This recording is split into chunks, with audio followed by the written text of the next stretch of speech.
Welcome to the Age is Irrelevant podcast with your host, Helen Fritsch.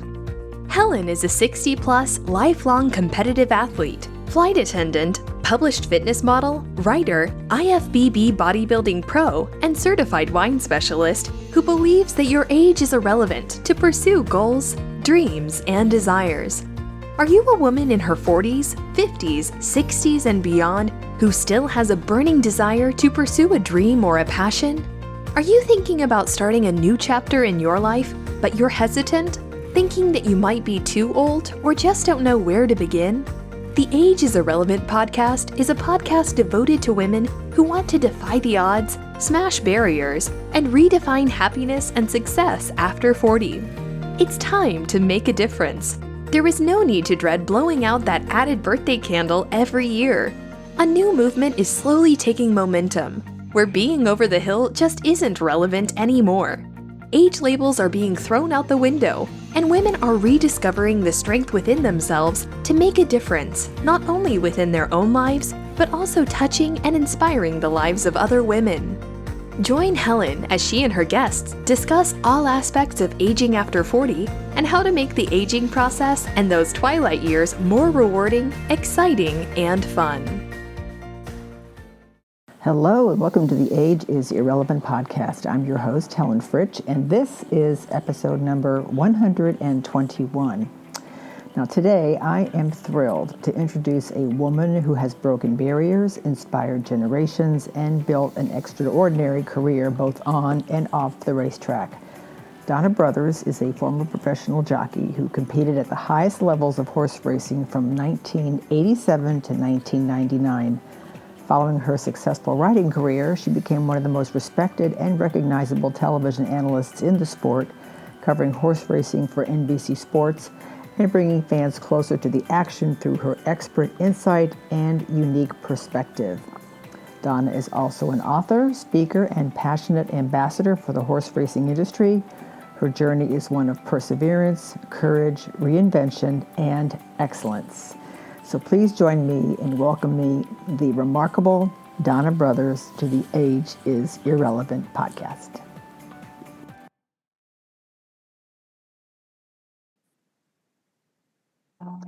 Hi, Donna. Welcome to the show.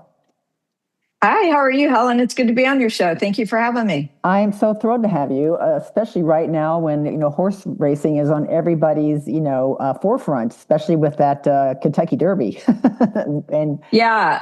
the way, since we're both women, our lead producer for that Derby is a woman named Lindsay Shanzer, and it was her 5th year as the lead producer for the Kentucky Derby. So we did have a female who became the first trainer to win the Kentucky Derby, but simultaneously, Lindsay Shanzer's Kentucky Derby production became the most watched Kentucky Derby in history. So we had lots of wins for the females in Kentucky Derby 152. Yeah, that was, I probably watched that, 25 times. I mean, it was amazing. It was truly amazing. Yeah. And so for my listeners, I had the pleasure of introducing a true pioneer in the world of horse racing.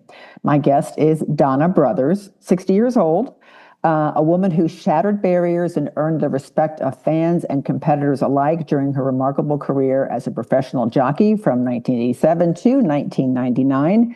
Known for her determination, her skill, and her fearless competitive spirit, Donna rode hundreds of races and became one of the most recognized female jockeys in the sport. But her influence didn't stop there. When she stepped out of the saddle, Donna successfully transitioned into broadcasting, become one of the most trusted and respected voices in horse racing.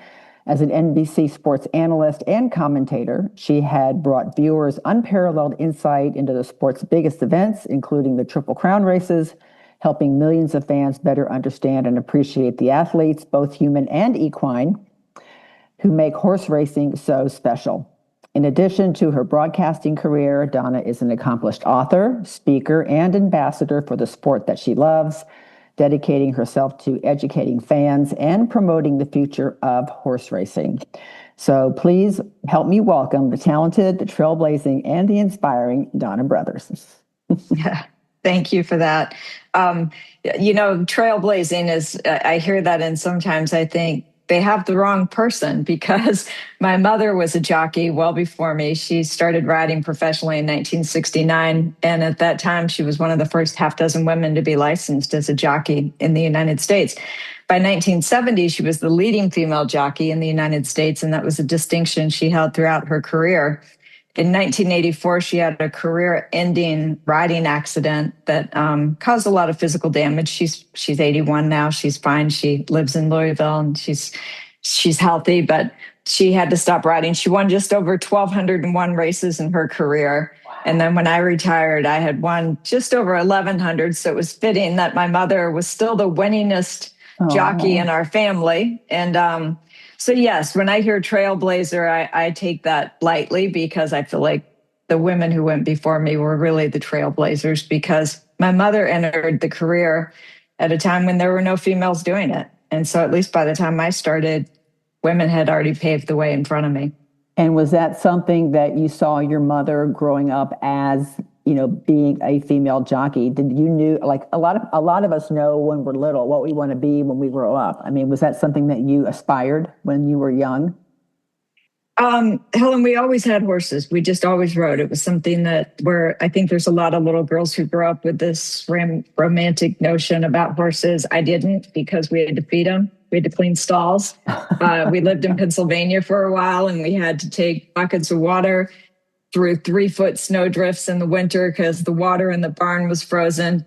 And so my mother often says that she had 3 kids and she had one that had no interest in horses or horse racing, and that was me. And so what happened was that when I graduated from high school a year early, and I didn't immediately go to college. I wanted to take some time. And so I went to what I knew. I went to the track, and I started galloping horses for a living. And it wasn't until I was riding at the track with other riders that I realized I'm actually really good at this. Again, it was something I took for granted, but I didn't know I was good at it. It was just something I did. And then once I realized I was good at it and that horses, I ended up with a lot of the problem horses because I had a rapport with horses. I liked them, they liked me. And so I galloped horses in the morning as an exercise rider for 4 years before I became a jockey. And again, that probably goes back to my mother. I think I was a little intimidated by that, right? Your mother's the leading female jockey in the world. See if you can top that. And one of the things that my mother drove into us when we were growing up was, I don't care what you do for a living. I just want you to be passionate about it, and I want you to be the best at it that you can be. And so I thought, well, I can't be the best at it. My mother was already that. But then I rode my first race, honestly. I was 21 years old, and I decided to ride my first race as a process of elimination because I thought, while getting on horses in the morning has been a lot of fun, it's a job, not a career, and I can't do this forever. So I'm either going to go to college.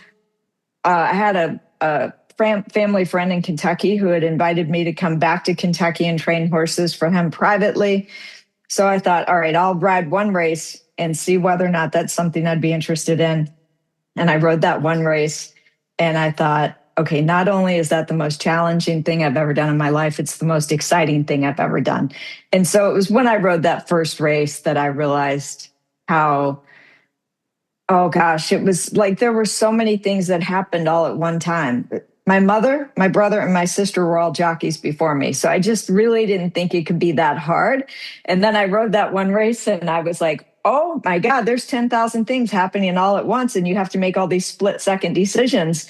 And how many occupations do you have where you have the opportunity to actually win, right? Right. So I fell in love with it. That's amazing. And during that time, what were some of the biggest challenges you faced as a young woman entering the racing industry?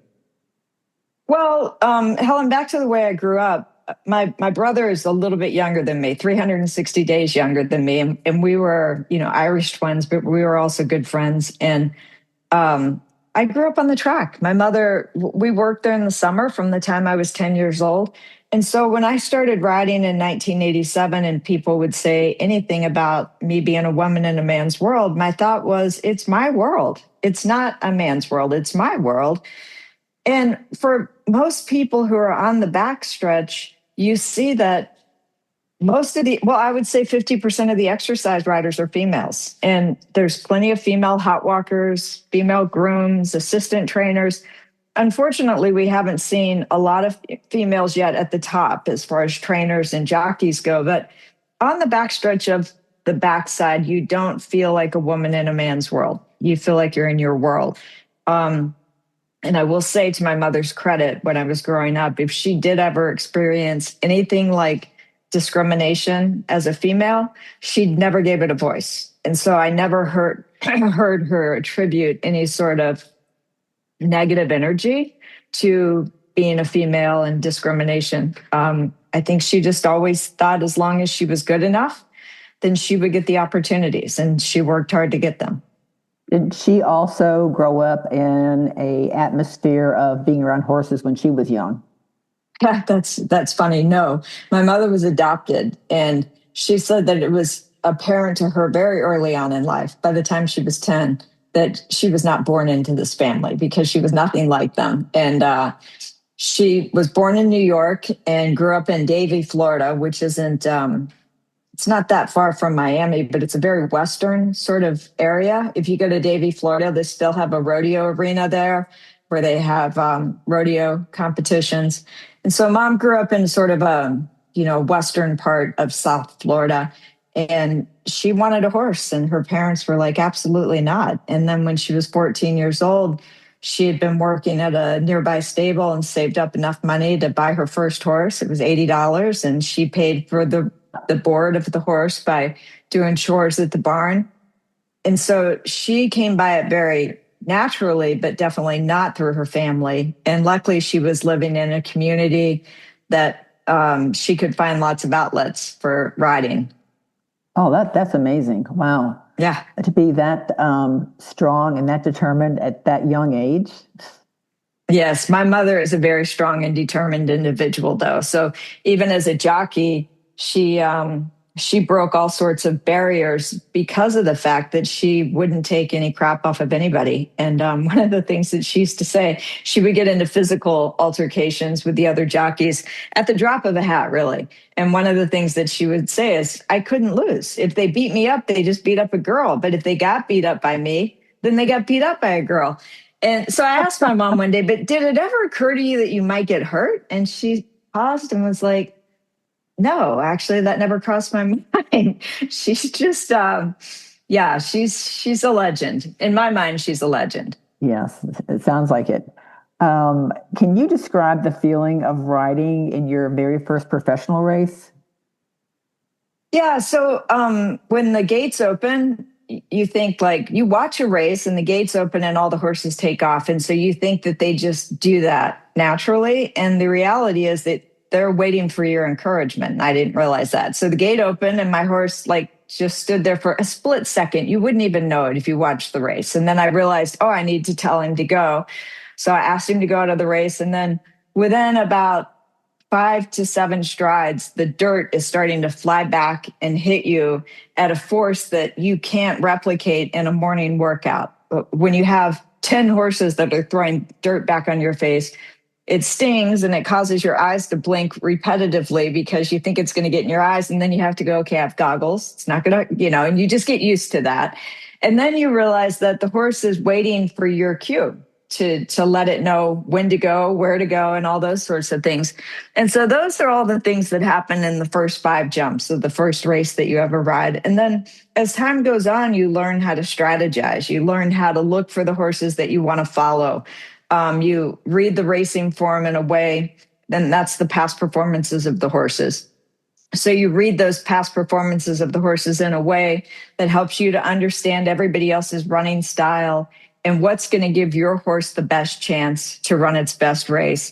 You also sometimes get instructions from the trainers who they might tell you some sort of idiosyncrasies about the horse, like he doesn't like to be on the inside, or she may get out a little bit around the turn. It'd be better if you can be on the inside of a horse. She'll be better that way. So yeah, there's just so many things that happen all at once. And one of the biggest thrills, of course, is when you turn for home and you realize that you have a lot of horse and the people around you don't have as much horse. And you still have to wait till you get to the wire before you're officially the winner. But it's a nice feeling to feel like you're on the winner well before you get to the finish line. That's awesome. So I know that horse racing can be exhilarating as well as dangerous. How did you manage fear and risk throughout a race? You don't really experience a lot of it. It's just inherent with the occupation. My mother used to say that. I remember when I was growing up, she would tell people that all the time, that it's, if you're going to ride horses for a living, it's not a matter of if you get hurt, it's a matter of when you get hurt. So how long will you be out when you get hurt? How long will it take you to get back in the saddle again? And so knowing that you're going to get hurt from time to time is part and parcel of it. And you don't have any fear around that. And if you do have fear around it, it's time to stop.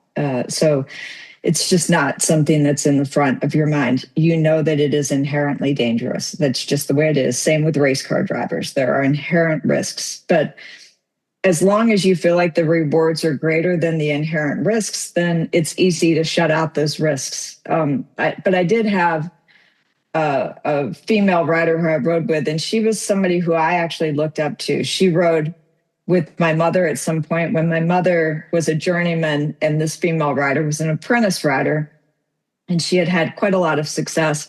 And she asked me one day, do you ever go through periods where you feel like you're scared? Because I'm going through a little period like that right now. And I said, happens to me all the time. I ride storm cats every day. This is when I was riding a lot for Wayne Lucas, and he had a lot of offspring from the storm cat line, who was a sire, who was a very prolific and successful sire. But the colts were notoriously wild, like buck, play, jump, do whatever. And the fillies were notoriously opinionated. If they didn't want to go, they just stopped right there.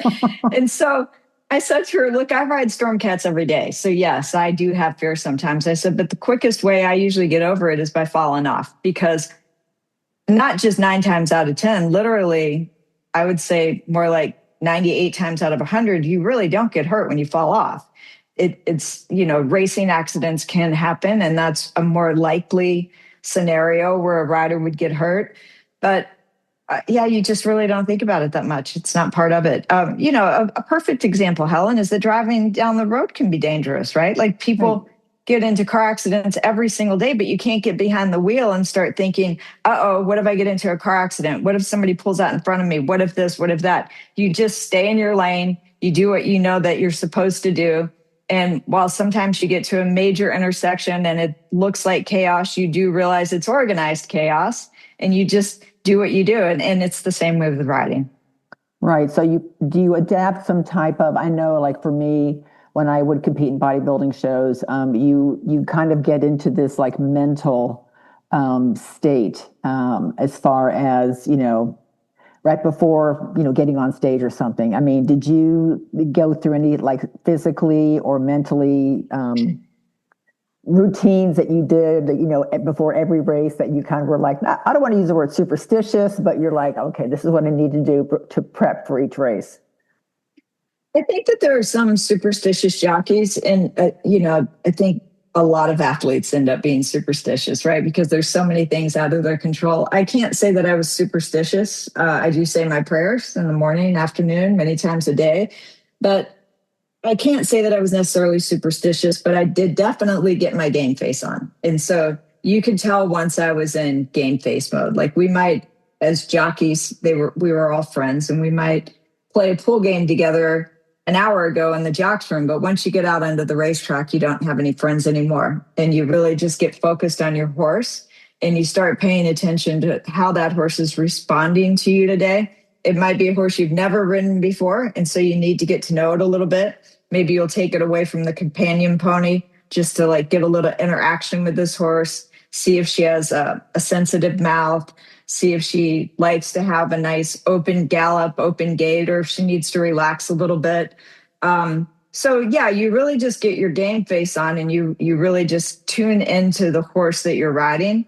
And then especially once you get into the starting gate, you already have a plan in mind, but you do recognize that, you might have to go to plan F before you get to the first turn, right? So there's a lot of different things that can happen, a lot of moving parts, but No, I wouldn't say superstitions as much as just really focus on the business at hand. Right, right. Was there a particular horse or trainer or mentor who had a profound influence on your early career? Yeah, quite a few, really. So I rode for Steve Asmussen very early on. He's currently the leading trainer in North America by total wins, and he's young.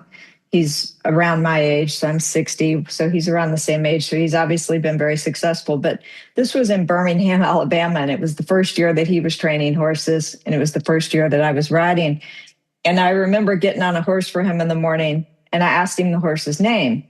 And he said, "You should know this filly by now. This is the third time you've been on her. And if you don't start remembering these horses, I'm not going to let you ride for me." And I was like, okay, that's interesting. It had never been suggested that I should remember horses by sight, right?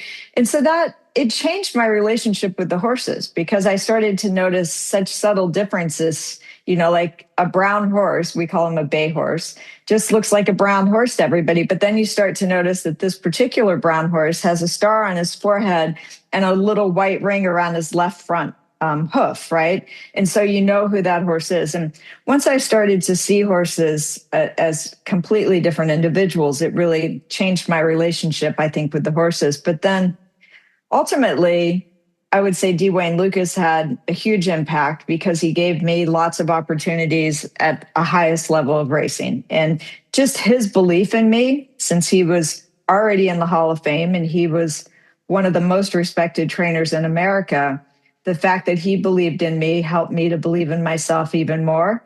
But obviously, I had to have a great belief in myself to even get into his barn because he's not going to ride a jockey who's not confident.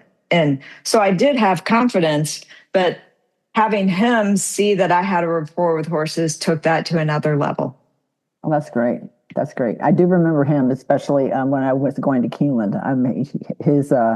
His name definitely stood out. Mm-hmm. What was your most memorable victory, and why does it stand out? I don't know that there's a most memorable victory, to be honest. I won, I think, 1,170 races, something like that. Wow. And yeah, there were. I never won the Kentucky Derby. If I'd won the Kentucky Derby, that would probably be my most memorable victory. But did you race in any triple crown races?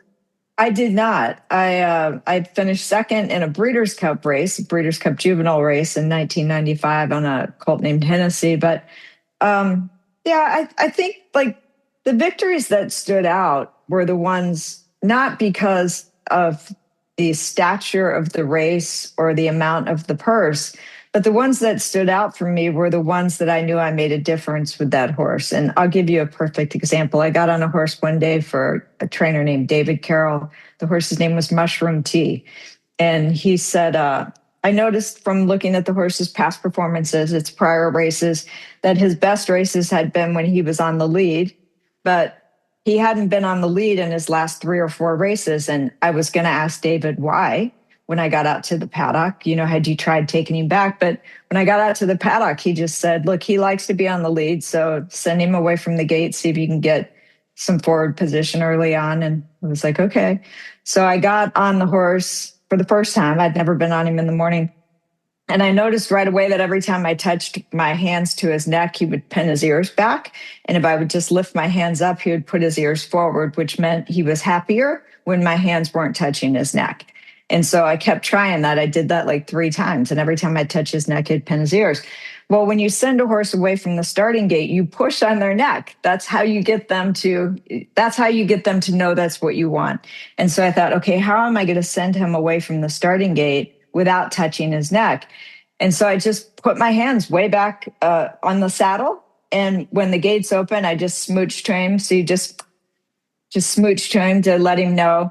Tapped him on the shoulder with my riding crop, and he went to the lead. And he won that day and paid $40-some. He was 20-1. And so it was things like that. Like when you recognize a little idiosyncrasy with a horse, I mean, that was a claiming race at Arlington Park, but it's those kind of wins that stick with you, that that feel the best. Right, right. That's a great story. I love that. And I'm sure the trainer was very excited. Yes. Yeah, he was. Yeah, he was like, "What did you do?" And I was like, I don't know. Long story. You can't tell all your secrets, right?" Yeah, right. Yeah, exactly right. You're right. So did you learn any specific lessons about like discipline, perseverance, confidence during your years as a jockey? Sure, lots. You know, the female and the male world thing does come into play when you want to cry. And sometimes you want to cry. And I just learned not to until I got into the shower at the end of the day.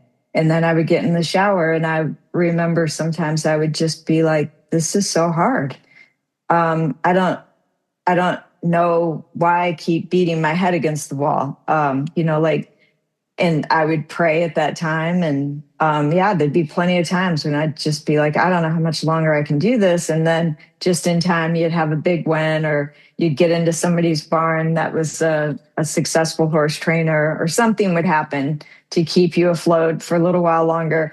The thing about the horse racing business is it's a game of peaks and valleys, as we say. So you're constantly going to have highs and lows and highs and lows. And the thing I used to say to myself all the time is the trick is not to let the highs get to your head or the lows get to your heart. Because if the lows get to your heart, the game will break you. And if the highs get to your head, you'll break yourself. And so it was just a matter of trying to just keep remembering peaks and valleys, peaks and valleys. You're just in a valley right now. You'll be in a peak, but you have to stick with it. And that was what would get me through, is just realizing it was the nature of the sport. Keep in mind, now your listeners may not know this, but if you're a successful jockey, like a very successful jockey, then you're winning at a 20 to a 24% clip, which means that you're still getting beat 80% of the time. And I don't know a successful jockey who's a good loser. So you can't even be a good loser, but you have to accept the fact that you're going to get beat more often than you're going to win. And it can be demoralizing at times, but you get through it with some mental toughness. You were there for the Kentucky Derby this year. What were your feelings like? What were you experiencing when you were watching the race? Well, keep in mind, I'm on horseback. And so when the horses are loading into the starting gate for the Kentucky Derby, I'm back behind the starting gate. And as they start to load, let's say the last 4 or 5 horses, I'll head on my horse in the opposite direction. And so while the horses break from the starting gate, I'm already in a gallop going in the other direction. And so as I turn up the backstretch, they also turn up the backstretch, but they're headed towards me. They're on the inside fence. I'm on the outside fence. So I stop then and I'll turn my horse out and I'll let the field run by me. But that's really the only glimpse I get of the field. And it's such a snapshot that I can't really tell what's happening. Okay. And so I can't see the race. And so what I'm listening to is the announcer, Larry Colmus, and I hear him saying that Donna Bourbon looks like he's going to win. And I'm thinking, Donna Bourbon, like, this is my last Kentucky Derby, and this is a Japanese jockey who doesn't even speak English. This is not an outcome I wanted. Yeah. And so then O'Sully looks like he's going to win. And I'm thinking, okay, well, that's a better story. Tyler Gaffleone is the jockey. He's never won the Kentucky Derby, but it's still, O'Sully's a maiden, meaning he's never won a race before in his life. So it makes the Kentucky Derby not look great if a horse who's never won a race jumps up and wins the biggest 3-year-old race that we have. And then finally, I hear him saying Renegade and Golden Tempo. And I know either one of these are going to be great stories, because Renegade's got Irad Ortiz and Golden Tempo is Cherie DeVaux with Jose Ortiz. And so then when Golden Tempo got up, I thought, for me, like from a standpoint of storytelling and historical Derby and this post-race interview, for me, it was the best possible outcome, because I knew that this was a great story all the way around. Great owners, great trainer, great rider, and all three are different. I mean, the ownership group, there's more than one owner, but everybody involved were people who you could root for. And so I thought it was just a fantastic outcome. And it made it my favorite Kentucky Derby ever, Kentucky Derby 152, just because I felt like all the pieces just fell into the right place. And for you to be there and be able to interview him too, I mean, it was just... Yeah, and Jose was so good. It was such an emotional outpouring for him. I mean, he talked about really what was in his heart. He didn't jump up into his head and start talking about the trip or tactics or anything like that. He really stuck with what was in his heart. And they gave us plenty of time too for the interview afterwards. And so it was nice to be able to let that conversation unfold naturally. Right. So we're going to transition a little bit. How did you know that it was time to move on to broadcasting? Well, I didn't move it wasn't a lateral move. I was a jockey for 11 and a half years. And for around 5 of those years, I dated Frank Brothers, who was a horse trainer. And the reason why we didn't get married while I was a jockey and he was a trainer is because in horse racing, there's a conflict of interest rule in most states. It's in New York, it's in Kentucky, it was in Florida, where if we had gotten married while I was still a jockey, then every time he ran a horse in the race, I would have to either ride his horse or I couldn't ride the race. And because I rode for Dwayne Lucas and other successful trainers, I didn't ever want to put myself in that position. I also never wanted to ride all the horses for anybody. And my husband my boyfriend at the time, I rode some of his horses, but he also had, his main rider was Shane Sellers, who had been with him for a long time. And so we just weren't going to get married in that situation. We also didn't want to have kids. We traveled way too much for that. And so I was in a bit of a valley. Like we talked about the peaks and valleys, and it had been, like I said, 11 and a half years, and I loved it for 11 years. But those last 6 months had started to feel like a lot of work.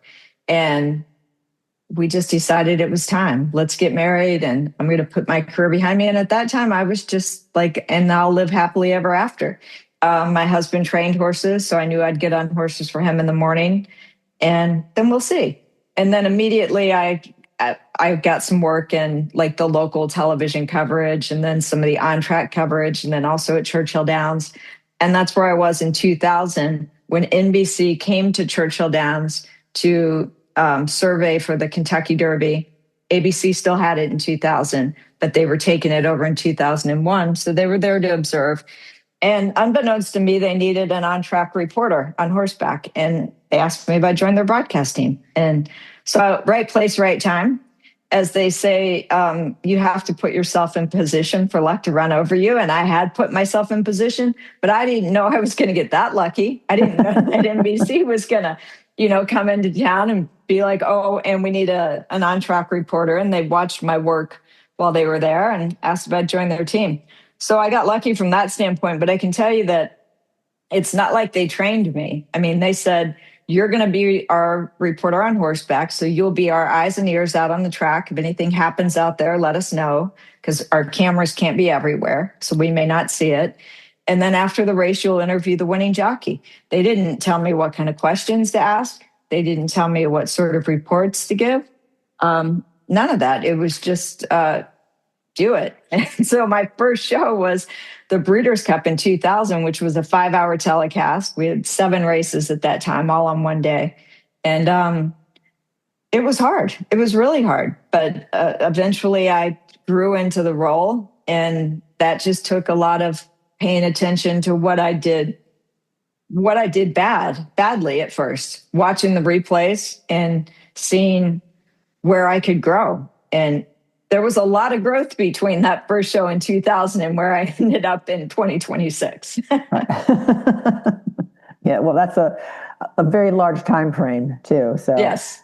Were there any skills from racing that helped you transition over into broadcasting, do you think? Well, I'd say the very first skill was that first show in 2000. At that time, an industry magazine called Blood Horse used to critique all the horse racing broadcasts. And so I was really excited to see that first critique, to see the glowing report I would get on what a great job I did. But Lenny Schulman, who was the writer of the article, without mentioning me by name, said, I don't understand why NBC continues to persist with these fluff interviews from horseback immediately following the race. And yeah, so that was a little harsh. But luckily, having been a jockey, I was used to criticism. I mean, when you have people betting on whether or not your horse is going to win, and you don't win 80% of the time, you get an awful lot of criticism and you get used to shouldering it pretty well. And then you also get used to deciding whether or not there's any merit in it. So I went back and I watched the replays, and he was right. That first show that I did, I didn't ask one single question of any of the jockeys that I couldn't have asked of any other jockey in that race. And so my questions were like, at what point did you realize you had the race won? Did you get the kind of trip that you had hoped for? Blah, blah, blah. Like nothing to do with what's in your heart. What does this mean to you? No frame of reference of, you just got inducted into the Hall of Fame last year and now you win your first, blah, blah, nothing. It was just all about the horse and the trip. And so, yeah, that just being able to accept criticism, and I think that's important for everybody, is to not be defensive about it. Decide whether or not, first of all, look at the source, and then also decide whether or not there is any merit in the criticism. Don't take it personally. Decide whether or not they're right, and then correct it rather than being offended by it. Sometimes it's just jealousy, but sometimes there's something to it. And so that was the first thing that I took into it. And then the second thing is that, yeah, it definitely helps that I speak their language, right? The jockeys, like if they say to me, well, they were flying up front, and so my horse was further back than normal, I know that means that the pace up front was really, really fast, which means that the horse dropped back further than he normally is because they were going so fast up front. And so just understanding that language and then being able to bridge the gap between what the jockey just said and making sure that the viewer at home understands what all that was that he just said. Was this, I mean, as far as credibility, were you one of were there other female commentators in the field before you? Oh, yeah. So the first person to do interviews from horseback was Charles C. Canning. So she was a woman who was galloping horses in New York at Belmont Park and Saratoga Springs. And I started doing this for NBC in 2000. She probably started doing it at least 10 years before that. Okay. She did it some for ABC Sports. And then after ABC Sports put her at the front at the desk, essentially in the position that Randy Moss and Jerry Bailey are now, she became the racing analyst along with Dave Johnson. And then when NBC got the shows, they hired Charles C. to join their team as a racing analyst. And so I think in the first year or so that NBC had any horse racing, I think it was the last couple of years that ABC had the horse racing. They used an on-track reporter named Greg McCarran. Greg McCarran was a former jockey. His brother, Chris McCarran, is in the Hall of Fame.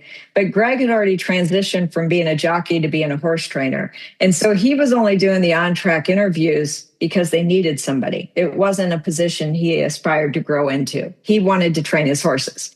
And so they really needed somebody who was committed to that. But I had seen Charles C. Canny do it. And I remember even as a jockey, when I first met Charles C. Canny, being in awe of, oh, that's Charles C. Canny. That's the girl on the horse. So I know what it feels like for other people to see what I do and think like, that's pretty amazing, because I felt the same way about Charles C. Oh, that's great. Is there something that you enjoy most about telling like the story behind the races? I think the thing that I enjoy the most is in most cases, I already have an idea of what it's going to mean to this particular jockey, but bringing that out. And sometimes the jockey themselves isn't a very emotional jockey. Like John Velasquez is a good example of that. So John Velasquez has been in the Hall of Fame for a long time. He's already won 3 Kentucky Derbies. So my notes for him for this year's Kentucky Derby, the only thing that I had written down was Grand Motion, Bob Baffert, Todd Pletcher, because he was riding a horse for Brad Cox. And so if I were to interview Johnny after the Kentucky Derby, he's not going to be super emotional about it. That's just not who he is. He just, not that he's not an emotional person, he is, but when it comes to wins, he just sort of expects to win. he's not a good loser. Let's be like, he's not a good loser, but he's not a very emotional winner either. And so that note for Johnny was there to try to bring out some sort of emotion in him so that I could say to him, like, John, this isn't the first time you've been here. Your fourth Kentucky Derby win, but for a fourth different top trainer in the United States. Your first one was for Graham Motion, then Todd Pletcher, and then Bob Baffert, and now Brad Cox. What does it mean to you to have this many top trainers in the United States believe in you, like you to be their go-to rider? So that's what I'm always having to do, Helen, is like, I'm always trying to figure out how is the interview with this person going to be different than if it's that person? And I think the best way to say it is that there's a big difference between homework and preparation.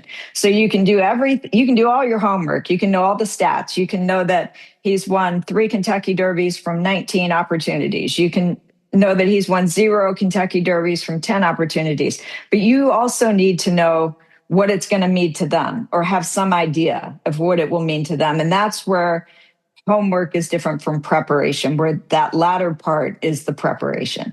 Right, right. Is there an interview or like a behind the scenes experience that is like one of your favorites, or is that something that just stands out that is like close to your heart? Oh, well, I mean, most recently, the walkover with Cherie DeVaux was, she'd been asked so many times already, what would it mean to you to be the first woman to win the Kentucky Derby? And I knew I was going to do the walkover with her Tuesday of Derby week. And so I had been thinking for a few days, like, how am I going to ask her this question without asking her this question, right?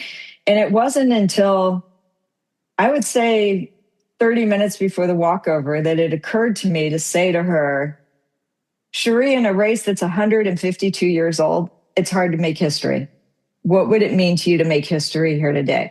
Because that was a different way of asking the same question, but it also put a light on the fact that this race is 152 years old, and this has never happened, right? And so then Cherie, of course, started to go into that answer about, of course, the historical significance and blah, blah, blah. But then she said, but Donna, I first came here to Churchill Downs 22 years ago. And I remember watching you. And, I grew up wanting to have success because of women like you. And the thing that I think really touched my heart about that is that I think sometimes as women, we don't spend enough time acknowledging the women who've gone before us or beside us, especially beside us, right? And supporting each other in a way that lifts us all up. And what Cherie did that day was she brought attention to women in a way that lifted everyone instead of just, yes, pick me with Cherie. Right. Yeah. What a great answer. Yeah. I mean, again, and I probably watched that video of her watching the race, 25 times too, flipping her feet and go Jose, screaming. It was so good. It was just so good. And it was so heartwarming too. I mean, I think that's why I just kept watching it over and over. So as an ambassador for horse racing, what do you wish more people understood about the sport? I wish that more people understood how passionate the people are behind the scenes. So working on the racetrack is 7 days a week. I often say it's not a career, it's not a job, it's a lifestyle. And so you're going to work 7 days a week if you work on the racetrack. And if you're going to work 7 days a week doing anything, you better love it. And so people on the racetrack who are there 7 days a week clearly could get other jobs that didn't require nearly as much of their time. But they're there because they love the horses. They could probably make decent money doing something else. A lot of the Latino workers that we have, one of the ways that they'll end up not working on the backside anymore is because they get a job in construction. And the only reason why they do that is because now they're married with 4 kids and they need to have a more stable lifestyle, but they don't necessarily make more money in construction. They just want to be able to work like 5 days a week instead of 7. And so the thing that I wish more people understood is that you don't work on the backside of the racetrack unless you love horses. And so those horses are surrounded by people who love them and who want to be there. And the people who are there are just grateful that they can find a way to make a living with horses, because a lot of people just have riding horses that they pay for, right? Right. That they have to have this other job so they can support the boarding on their riding horse. And so these are people who have found a way to make a living doing something that they love, and they love horses. That's great. What misconceptions about horse racing would you most likely want to change if you had an opportunity to do that? Well, I think the biggest misconception is about the injuries, right? So I think a lot of people who are either anti-horse racing or have been tuned into the horse racing, anti-horse racing extremists think that horses die regularly, and they don't. The fact is that it's something around less than 1 in 1,000 per start has a catastrophic injury, which means that it's actually a rare occurrence. And it's getting increasingly rarer, by the way. Since they first started this database in 2009, the rate of injury to horses has been decreased by 37%. And so we are less than 1 in 1,000 at this point, which is pretty phenomenal. But the reason why we're not even better is because it truly is a rare occurrence. So it's really hard when you are compiling all these different rare occurrences. So you'll have, let's say that you have in the course of 10 years, you have 400 horses who've died on the racetrack. All 400 of those horses are going to have a slightly different injury to a slightly different area. It's going to happen in a slightly different area of the track. It's going to happen on different surfaces. So it could be a fast track, a muddy track. It could be the turf course. It could be in the turn. It could be in the straightaway. It could be in the starting gate. So again, the problem is not that we have a lot of injuries. The problem is that they are rare, and it makes it really difficult to study them enough to make sure we never have any. So there will be periodically an injury that is catastrophic, but it is much more rare than people realize. Why do you think horses continue to inspire such passion and connection with people around the world? I mean, I'll watch a horse video and I'm like just so, drawn to it, on social media. It's just, or especially now with all the horses having their babies too. And it's just like, it just melts my heart. I mean, what do you think the attraction is from people to horses? Helen, I think it's because they don't have to let us play with them. They don't have to let us ride them. There's lots of wild animals out there that never did allow themselves to be domesticated. And so I've made the case that we didn't domesticate horses. They domesticated themselves. If they didn't want to be ridden, they wouldn't be ridden. We don't ride zebras. There's lots of wild animals out there that we don't ride cheetahs. We don't ride animals just because they're fast. So horses endeared themselves to us because they wanted to be closer to humanity. I think at some stage, thousands of years ago, horses started to realize that the closer they lived to civilization, the fewer predators they had, and the more reliable their meals were. And that relationship eventually evolved to where horses were now helping to build those communities and helping to build those civilizations. And once we got to a point where we had machinery doing all that, we still wanted to have our horses because we had relationships with them. Mm-hmm. And so then it's like, well, I bet my horse is faster than yours, right? So now it's like, let's race. Or I bet my horse can jump higher than your horse can. Or watch my horse do this pirouette. Like, who knew a horse could do a pirouette, right? And so I think that's what it is. It's just that it's this essentially wild animal that has allowed us to have this relationship with them. And they do all this and let us go really fast on their back in a way we never could. Let us jump fences that are higher than we could ever jump on our own. And so to watch it, you realize that it's actually not natural. Like, who would have thought, I don't know, 10,000 years ago that you could do that on a wild animal, right? And I think it's just fascinating that horses still continue to choose to let us play with them. Yeah, I like that. I want to talk about you as far as an author and a storyteller. So what inspired you to become an author? So the only book that I have, it sounds like I'm a prolific author. I have one book. It's called Inside Track, Insider's Guide to Horse Racing. When I first started covering horse racing for NBC Sports, that's when I realized just how exclusive our language is, not inclusive. So we would say things like, oh gosh, they went in 21 and 43. You knew the pace was going to come back. You knew they were going to slow down. Well, nobody knows what that means. If you don't watch horse racing day in and day out, it means that they went way too fast up front and the pace was not sustainable. But we had to learn how to say these things in ways that everybody could understand what we were saying. Our producer would say, remember, it's a broadcast, not a narrowcast. And so at some point in this, I was like, somebody needs to write a book that simplifies all of the different categories of horse racing. Like, how do you bet? How do you decide who to bet on? How do you watch a race? How do you decide that the pace is too fast or too slow?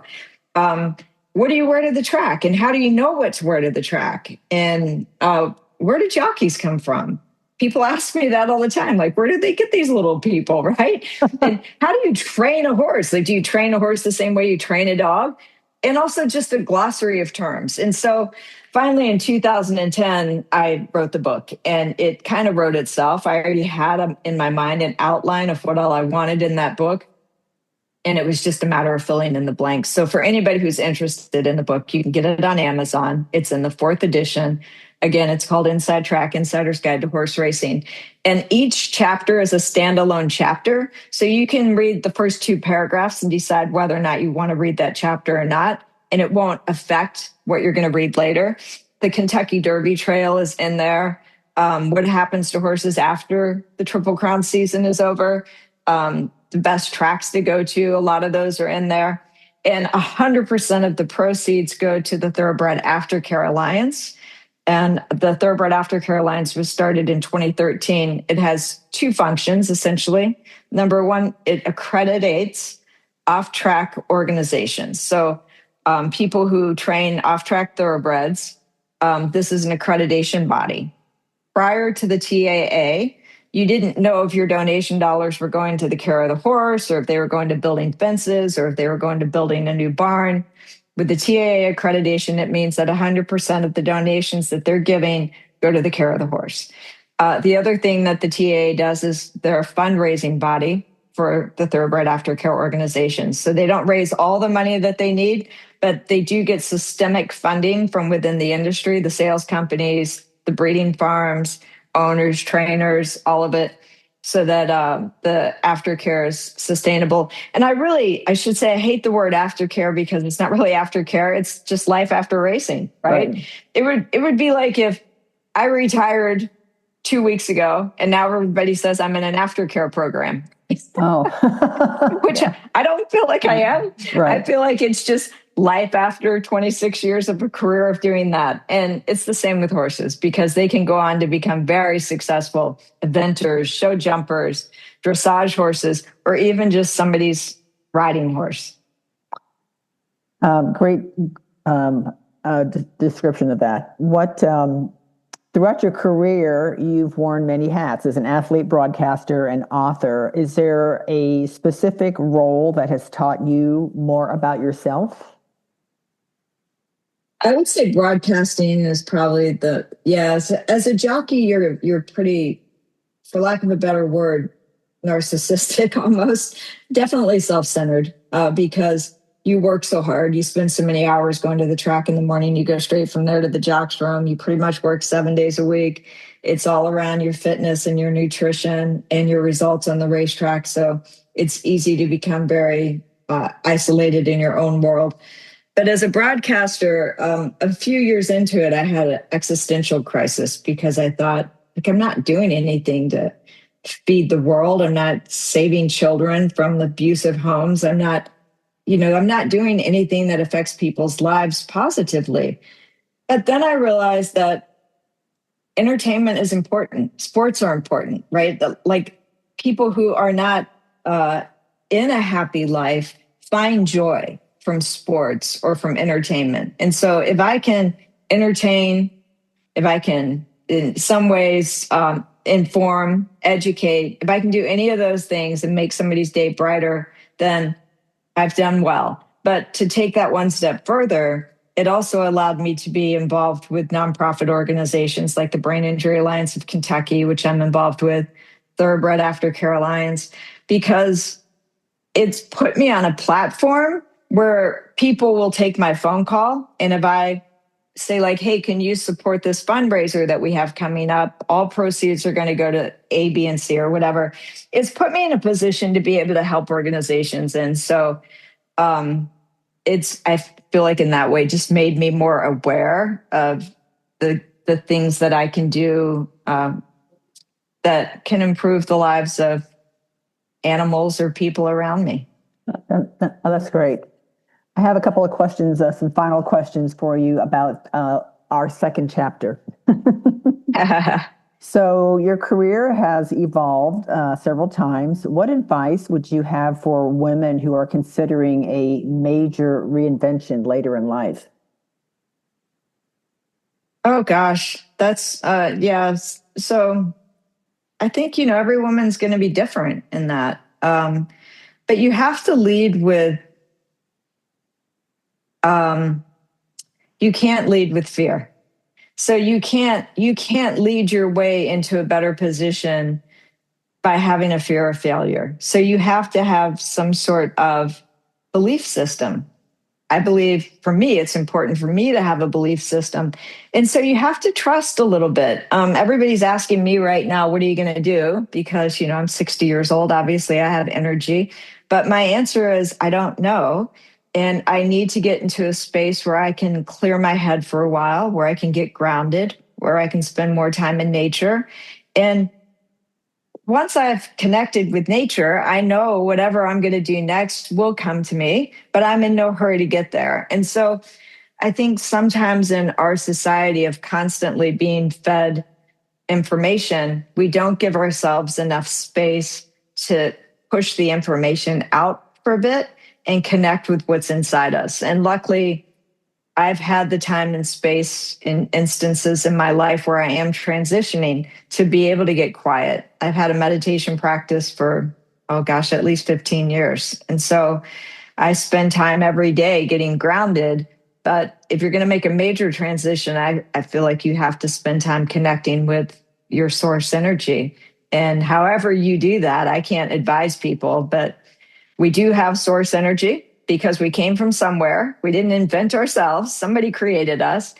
And so I think however you connect to that source energy, it's vital to figure out what you're going to do next. Right. You did mention nutrition and fitness as far as, being an athlete. And that's important to me too. I mean, during your time as a jockey and then even like right now, I mean, that's still important to you, I'm assuming. Yeah. I guess once you're a paid professional athlete, which I was as a jockey for so many years, and then I was a jockey for 11 and a half years, but I galloped horses for 26 years. And part of that, I was a jockey. So for 26 years, I've ridden horses professionally. And I don't like the way I feel if I'm not getting some sort of exercise. So honestly, for me, it has nothing to do with identifying as an athlete, but I am an athlete because I don't like the way I feel if I'm not getting some sort of exercise every single day. I think a lot of people who don't exercise every day don't because if they do, it hurts them, right? They don't regularly exercise, then they go out and do something that causes them pain and they're not used to that. Whereas if you're somebody who exercises regularly, not exercising for 2 or 3 days makes you feel bad too. And so you just have to get into that's your norm of exercising, like make it a part of your routine, first of all. But yeah, for me, it's not about trying to be the healthiest person on the planet. I have no desire to live to be 120, nothing like that. It's just that I see too many people in our culture now who die this really slow death. They spend the last 30 years of their lives dying slowly, and they know it. They see it. They're doing it. They're watching it. And they feel like they can't change that.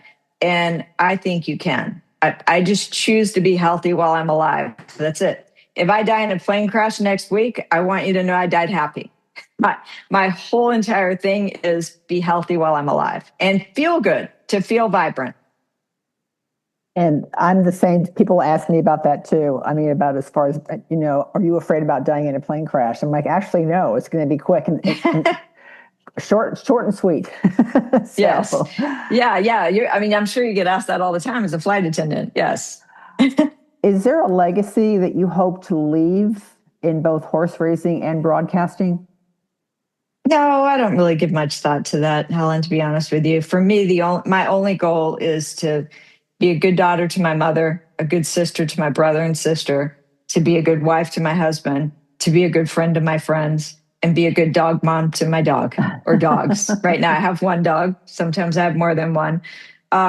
So for me, it's just more important. I think, was it Maya Angelou who said, people will remember how you made them feel. They might not remember what you did or what you said, but they will remember how you made them feel. Right. And so for me, that's just more important. It's just the way that I can't make everybody feel good. And I'm sure, when I'm doing the TV shows for NBC, I'm wearing a IFB in each ear, so I can't hardly hear crowd noise. I mean, I can hear a big crowd noise, but if somebody's going, Donna, can you please come sign this? I can't even hear them. And maybe I just made that person feel bad because they think I ignored them, but I didn't. I didn't ignore them because I didn't hear them. But the people that I have actual interactions with, it's important to me that they feel like they were seen by me and that they know that I cared about them as an individual in that moment. But specifically my loved ones, I want them to feel loved by me and cared for. That's great. And my last question, what's one life lesson horses have taught you that you think everybody might be able to benefit from?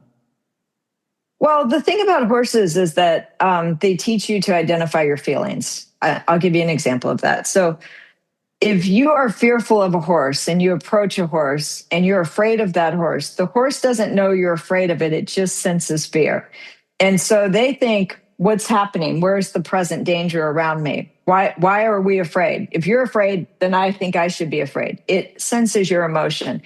And so when you're around horses, you become very in tune with your emotions because whatever emotion you bring to them, they're going to feel. And so if you show up aggravated and you get on that horse and you're still aggravated, that horse is also going to get aggravated because it's feeling your emotion. And so what horses force you to do is to identify your emotion and show up in a right state for that horse and for that interaction. And by doing that, you learn to identify your emotions and show up in a right state for the people you care about too. That's great. I love that. And you're so right about that too, because I've been horseback riding before, and some of these horses can be very intimidating for sure. For sure. Yeah. If people want to reach out to you, follow you, you're on social media? Yeah, you can find me. Instagram's pretty easy. I think I'm brothers.donna on Instagram. I'm also on X, Donna B Brothers. B is in Barton. I think there is another Donna Brothers on there, but you got to have the B in the middle. And then I'm not good on Facebook. Am I on Facebook? Yes. Is it a good way to reach me? No. And I do have a website, donnabrothers.com. I get an email through the website all the time. Okay, awesome. This has been a great interview. Thank you so much for spending this quick hour with me and sharing your life story. And it's fascinating. It's something that I just find so rewarding to see women like you, especially in a sport like this. And thank you for your time. Helen, it's been my pleasure. And also keep up the great work that you're doing, bodybuilding into your 60s. And I'm sure you'll be doing it into your 70s. That's awesome. I hope so. All right. Take care. All right. Thanks. I sure hope you enjoyed that conversation with Donna. What a great conversation. I just loved every minute of it. And I have some takeaways from our podcast, and here they are. Number one, courage often means entering rooms where you don't see anyone like you. Donna pursued a career in horse racing at a time when female jockeys were still fighting for recognition and opportunity. Her story reminds us that progress is often made by those willing to step into unfamiliar territory and prove what is possible through persistence and performance. Number two, reinvention is a lifelong skill. Now, after retiring from professional riding, Donna successfully transitioned into broadcasting and sports analysis. Her journey shows that one chapter of life doesn't define the next. Skills, knowledge, and passion can be repurposed into entirely new opportunities. Number three, Preparation creates confidence. Whether riding a racehorse or reporting on the biggest races in the world, Donna emphasized the importance of preparation. Success isn't just talent, it's doing the work behind the scenes so you're ready when the opportunities arrive. And number 4, relationships matter more than titles. Throughout her career, Donna built trust with trainers, jockeys, owners, broadcasters, and fans. Her story highlights that character, professionalism, and treating people well often have a greater impact on long-term success than any trophy or title. If you really enjoyed this podcast and you would like to start following Donna or you would like to reach out to her, you can find her on Instagram at brothers.donna. She's also on X at Donna B Brothers, and she has a website, donnabrothers.com. If you'd like to get a hold of me, you can find me at helen@ageisirrelevant.com. If you really like this podcast, please share it, and if you do, please tag us to let us know. I think her sport is truly fascinating. I just loved her talking about her mom and how she was a jockey prior to herself being one, and this whole conversation was just really, truly remarkable and just so inspiring. So please give her a follow and reach out to her and just show the love. And so as always, I'm so grateful for you, my audience. If you like this podcast, please, go give me a great review and share it with people that you know and love. And until next time, as I always say, age truly is irrelevant. Take care and bye-bye.